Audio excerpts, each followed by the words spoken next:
Roses are red, violets are blue, honey is sweet, and so are you. I wonder how many times that ditty or variations on it has been written in Valentine's Day cards over the years. I mean, millions, potentially billions of times. Welcome to Pele's Poetry Podcast for this St. Valentine's Day special. Episode 5, I think it is. But hey, look, who's counting? Poetry is the language of love, would you say? I mean, is that a good starting point for us today?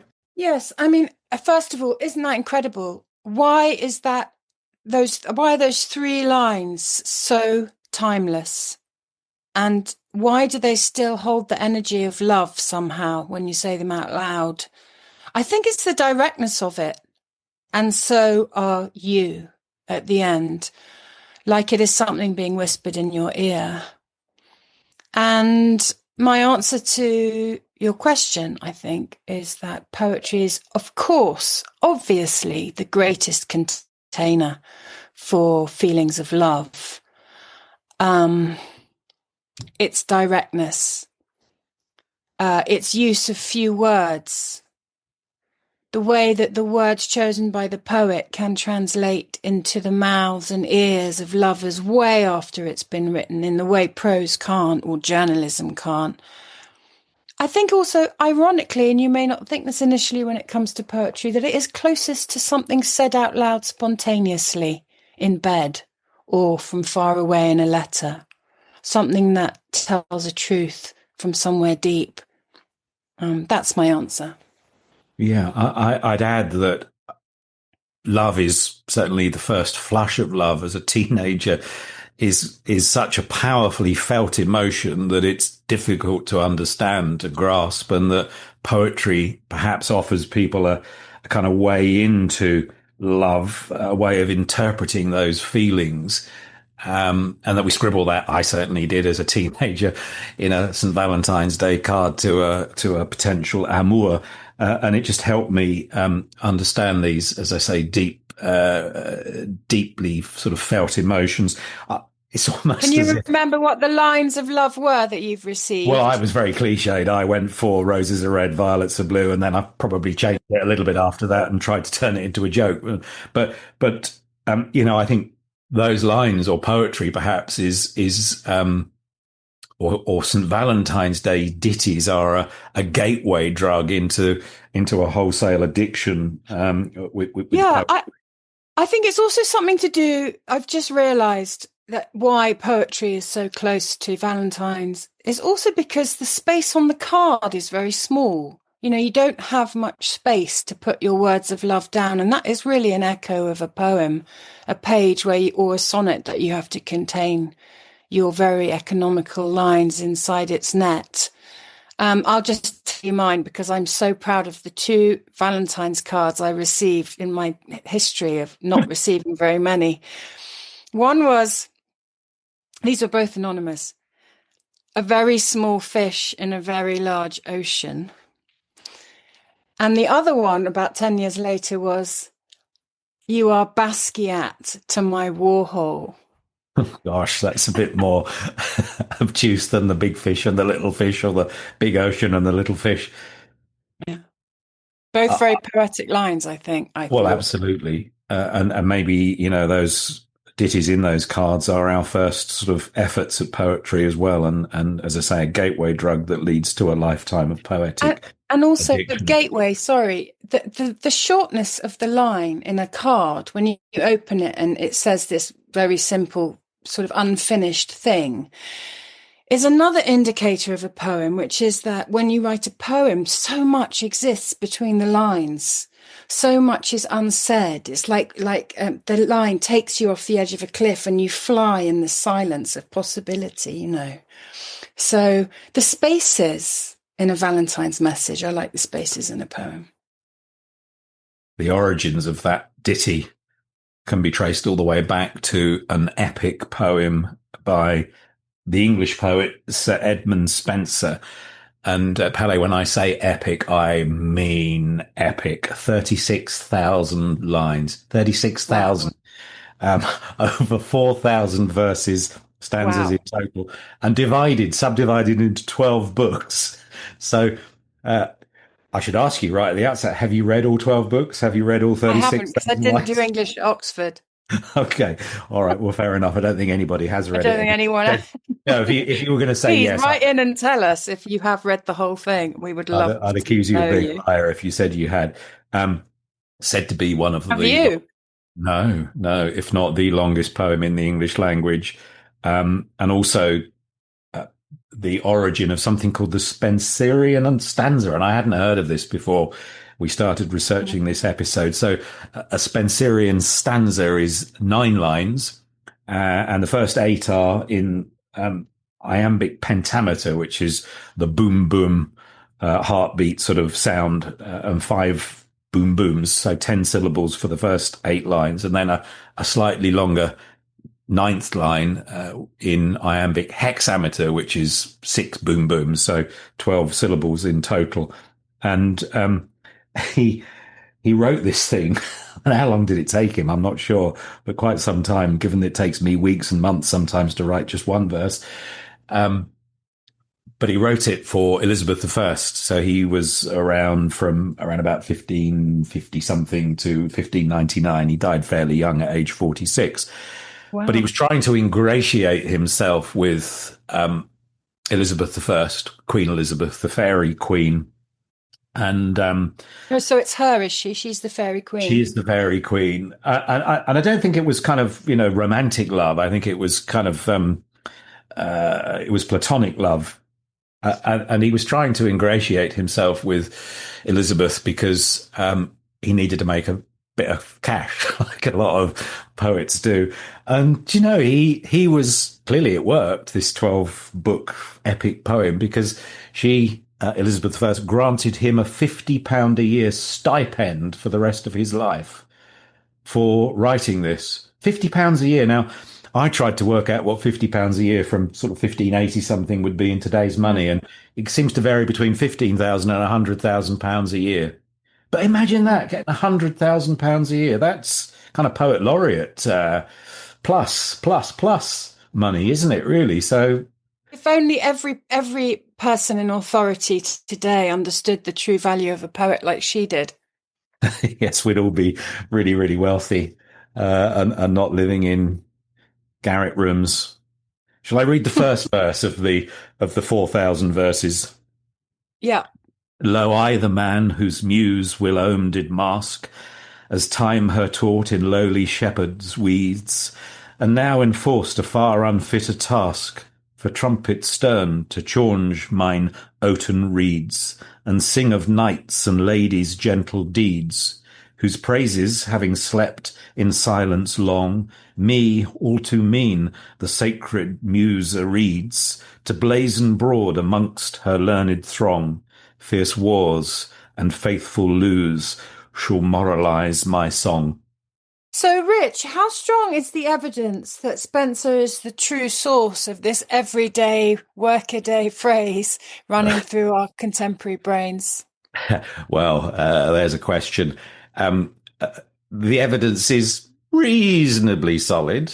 Others would argue that it was flimsy, but um, book three of those 12 books that I mentioned in this epic, book three, canto six, stanza seven, has the lines in there. She bathed with roses red and violets blue, and all the sweetest flowers that in the forest grew. So you can see the rhyme structure, or hear certainly that the rhyme structure that Hmm. survives to this day was there all the way back in 1590 with the fairy queen. But I think most commentators, most experts would argue that it was then adapted and changed and became more recognizably the modern form, as more of a nursery rhyme, frankly, than a poem. I wonder how it transmuted from the great epic to the nursery rhyme. What was its journey? What an interesting thought. Yeah, I like to think the latter part of the journey, perhaps at the very least, has been it's been changed by being written thousands, hundreds of thousands, millions, billions of times Yeah. potentially, as I said at the start, and everybody's come up with a slightly different version of it. Just like the whispers game where you whisper something along a line, and each time it's passed along, it's slightly corrupted, it's slightly changed, and it eventually emerges at the other end as something completely different, no less poignant or beautiful necessarily, but very different at one level, but recognizably the same in essence at another. I think, this is a classic example of love and poetry at the center of the whirlpool, because it's this trajectory or this paradigm that poets often end up in. People that use language to express something, whether it's love or war or politics or tragedy or darkness, they are so skillful and they go so deeply into a place or a territory that they enamor people of great authority and power. It's the one place the people of power cannot reach without them, you could say. And then that can get them into lots of trouble. They get carried away. They think the person who's given them this position of power wants to hear everything they have to say. It's like they become a shadow place of this light this person's trying to propagate. And the reason I'm talking about that is because the other poet I want to talk about, or one of the others, is Ovid, who, the great Roman poet, who he was like the poet of the streets, of the markets, of the whorehouses. He fell in love with language in the same way he fell in love with women, and he is not ashamed to show it. And he actually he was so popular with the emperor Augustus. He was famous, revered, this man who moved amongst the people but sat in thrones with the emperors, purely because of the plain matter-of-factness of his verse and his fearlessness about love and its connection to language. And he pissed off Augustus because he wrote in his last collection, Ars Amorata, a really risque poem that hit a nerve with Augustus. And he was banished from Rome and exiled to Thomas in the Black Sea, which is now Romania, and died there, the most unhappy man, without people to write for or to interact with or to, mirror or to make love to. So there were so many poems I wanted to read by him today. Poems of love, poems about his lover brushing her hair, which is like something somebody wrote yesterday, or the poem from his Amours about comparing his lover to a warrior in the Roman tent on the battlefield. They are so immediate. I recommend you all pick them up and read them. But this one, which is translated from the Latin by a woman, is actually called Beach Body. And it echoes his destiny. It's a sort of, you'll hear when I read what happens to him. But I just also, like you, Rich, I just wanted to read 2 lines from the Latin, which it's translated from, because to me it's a metaphor for the lock and key of love. When you love someone, you're trying to decode these feelings. And it's similar with translation. I think you have to reach inside the other thing and find the words for it. So I'm just going to read the first 2 in Latin, and then I'll read the translation, which is beautiful, by Victoria Punch. Mane erat, egreditur, tessitis, ad litus, and illum. Moesta locum repetit de quo spectrat euntem. Beach body.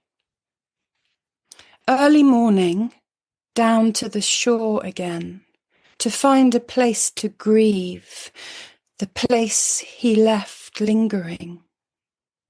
Here the ropes were loosed. Here he gave me kisses on the shore. Here he left, she said.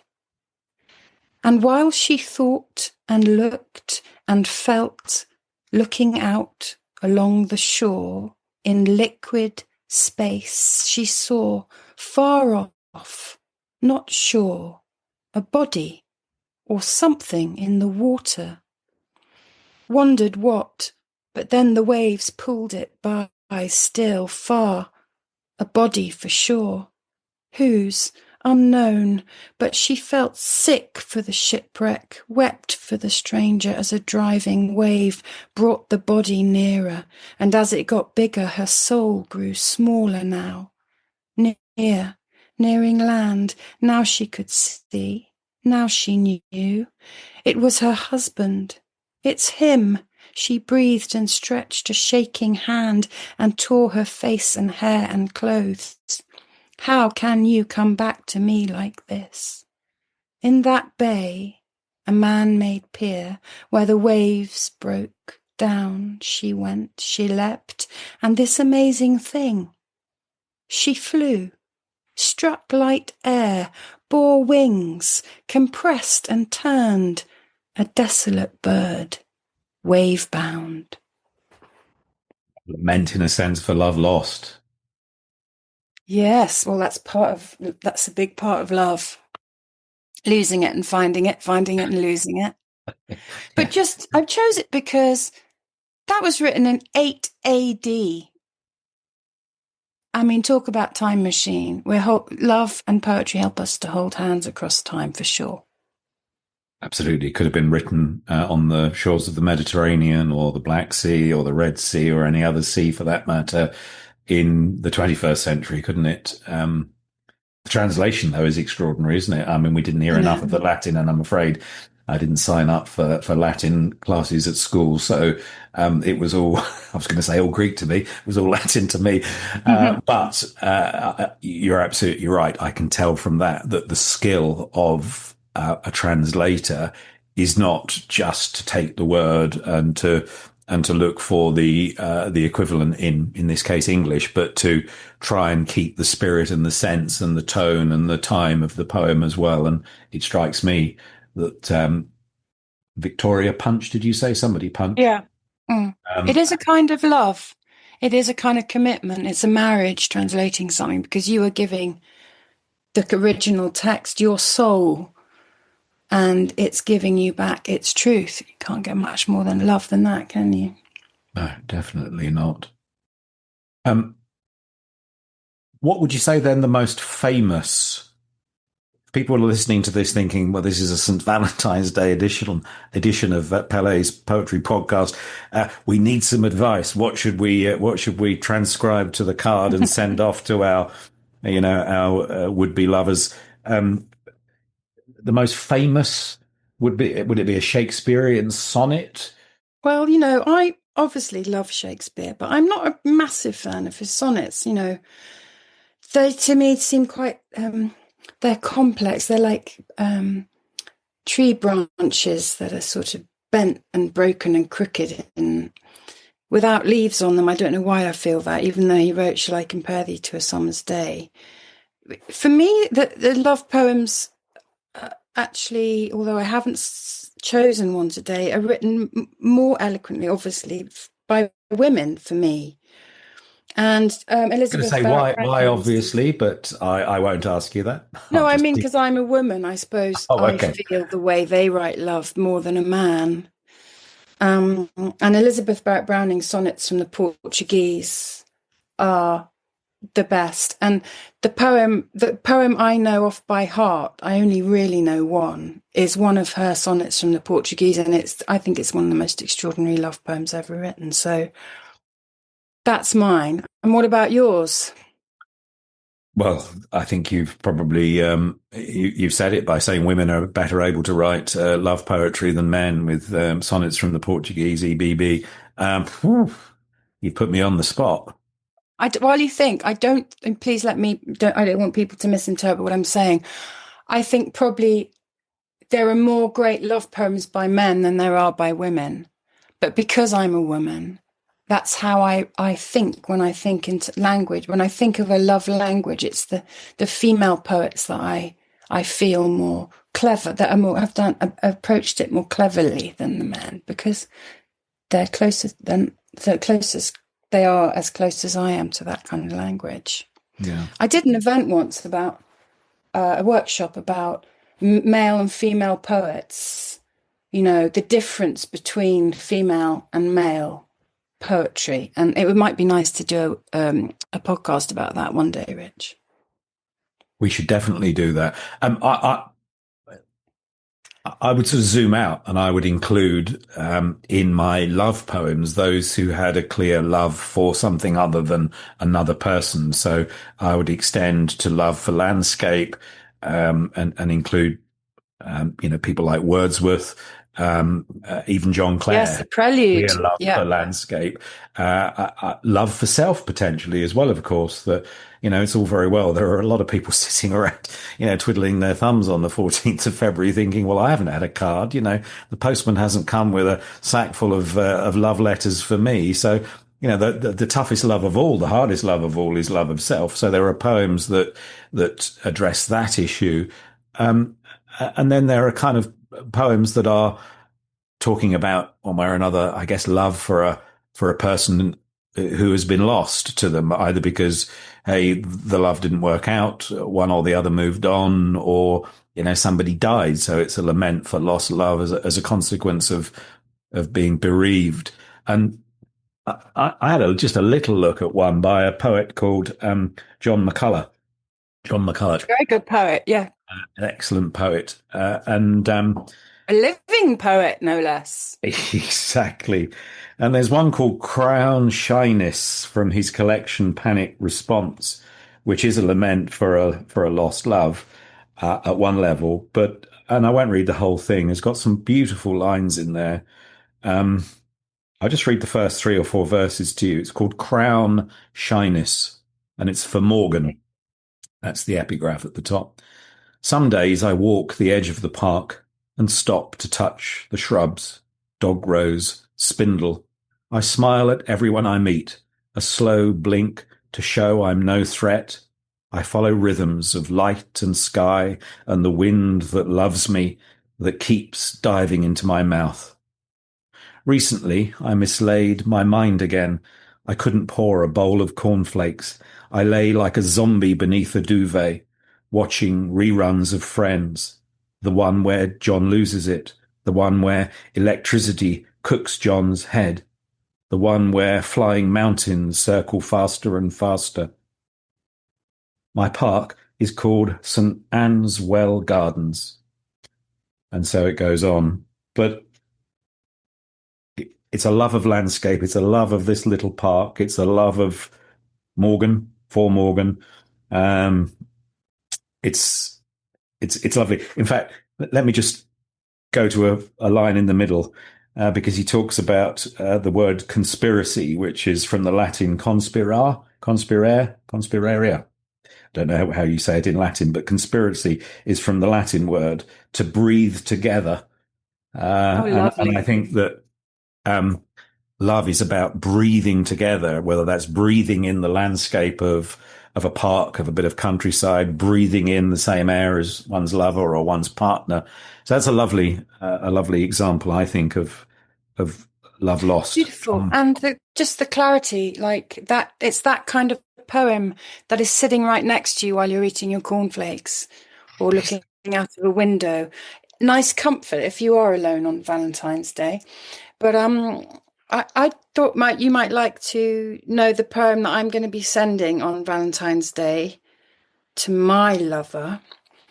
And I chose it because so much in our society in terms of eroticism is being lost.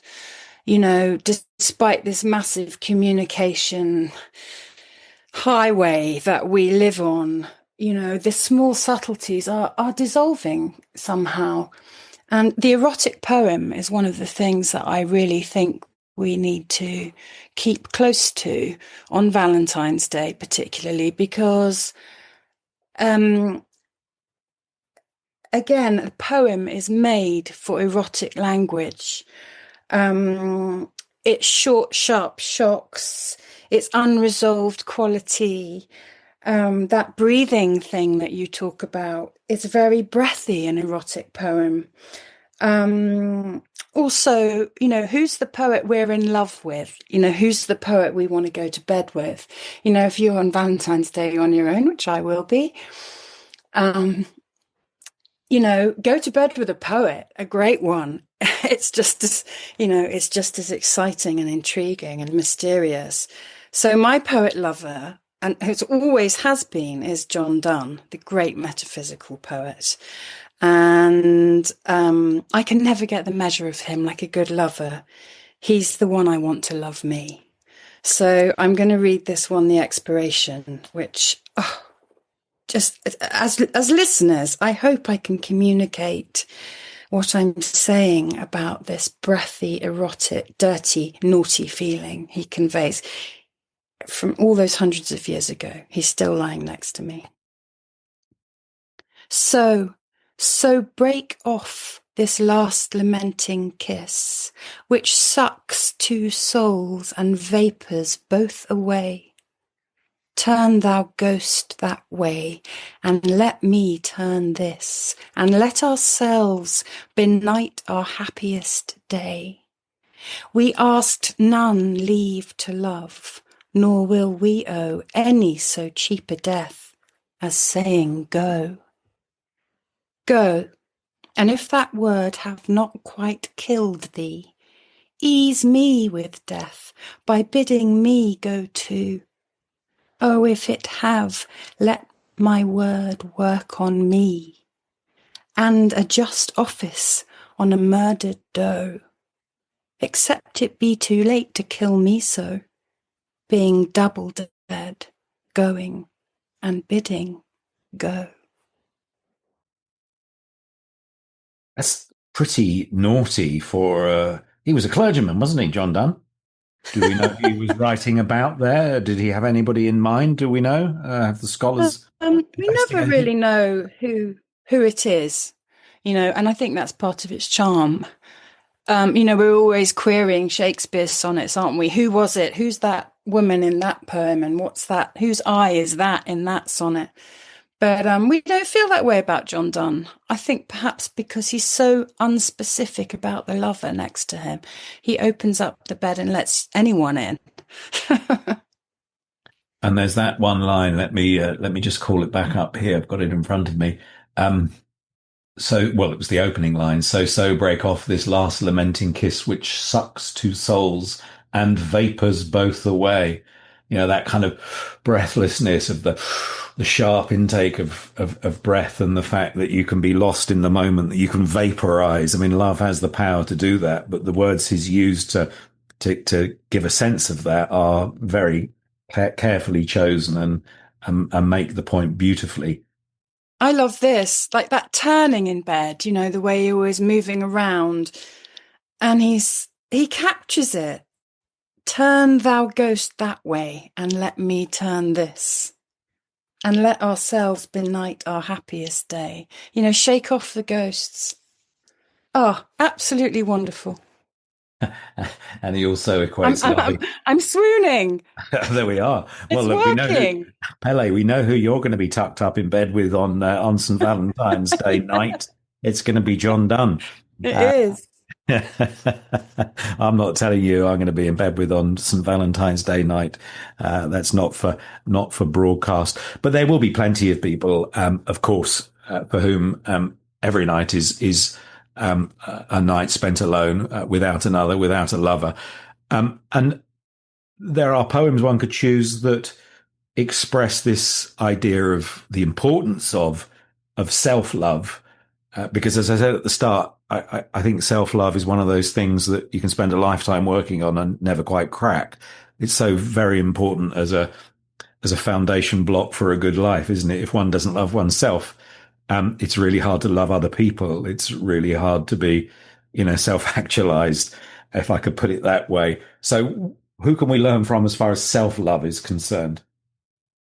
Yes, well, I think, we can learn from poetry. in terms of self-love, because, you know, the inquiry and the complexity of the self is on equal footing in poetry. It sits on the page in the same way that you use the same tools to write it out, the same emotion to explore it.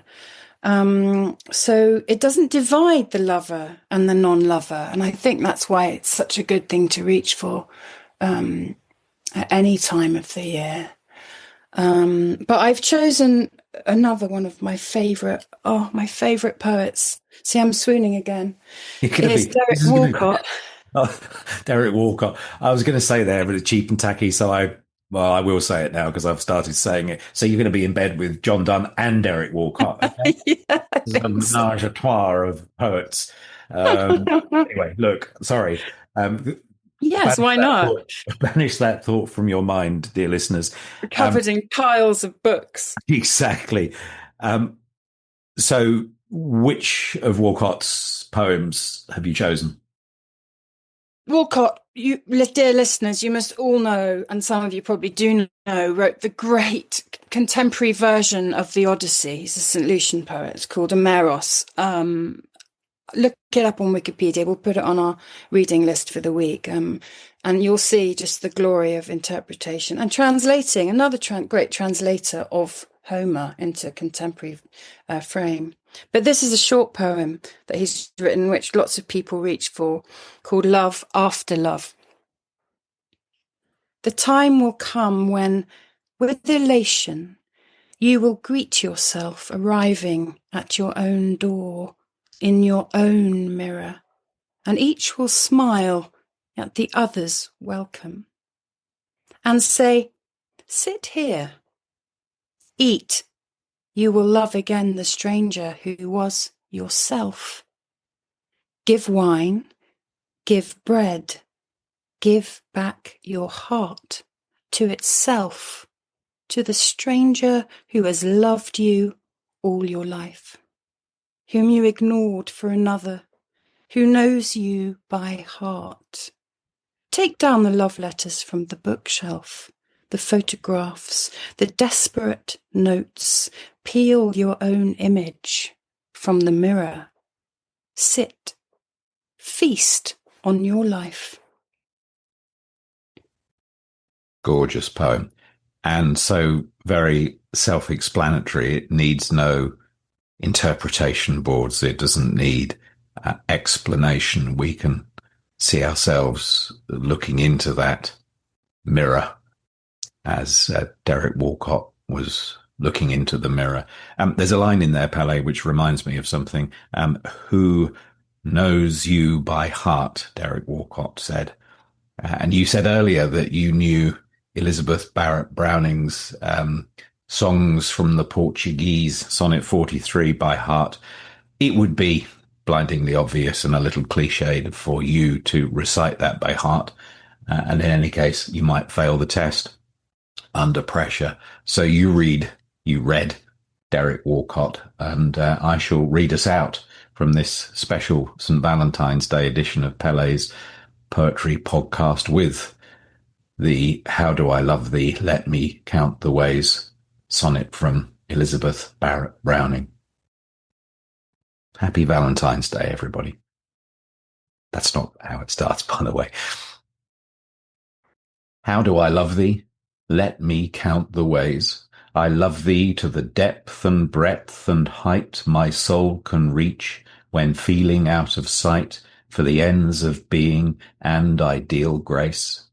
I love thee to the level of every day's most quiet need by sun and candlelight.